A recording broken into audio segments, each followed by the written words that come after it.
In today's video, I'm going to teach you how to create a new Elementor page.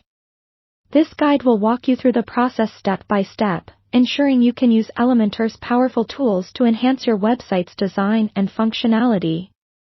First, we'll need to access the dashboard of your WordPress website.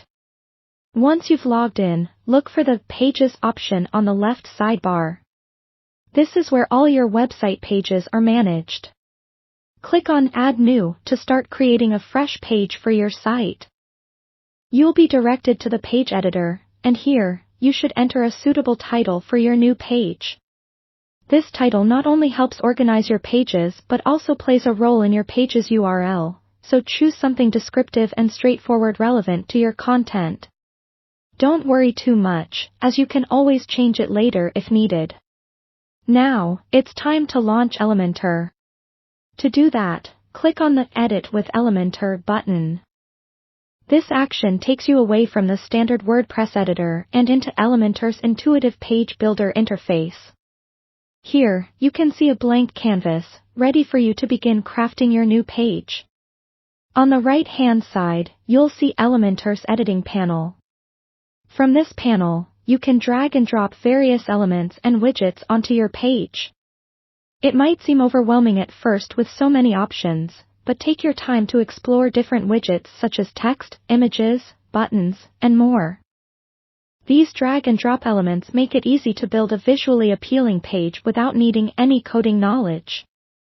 Before you get too deep into design, it's important to set a preferred page layout. Elementor provides several structure options to help you organize your content effectively. By clicking on the Add New Section button, you can choose the layout that best fits your needs, whether it's a single column or multiple rows and columns.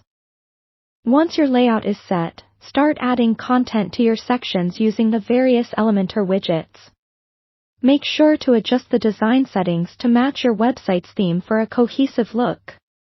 Elementor's live editing feature is incredibly useful here, allowing you to see changes in real time.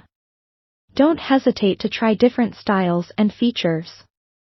After you've added and customized your content, it's crucial to review your page thoroughly. Use the preview function to see how it looks on different devices, ensuring that your design is responsive and user-friendly across desktops, tablets, and mobile devices. Adjust any elements if necessary to maintain a seamless user experience. Finally, after you're satisfied with the layout and content, click Publish to make your new page live on your site. It's always good practice to check the live version again to confirm everything appears as expected.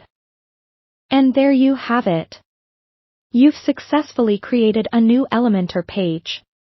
Remember, practice makes perfect, and with each page you create, you'll discover new techniques and improve your skills. Thanks for watching, and I hope you found this tutorial helpful.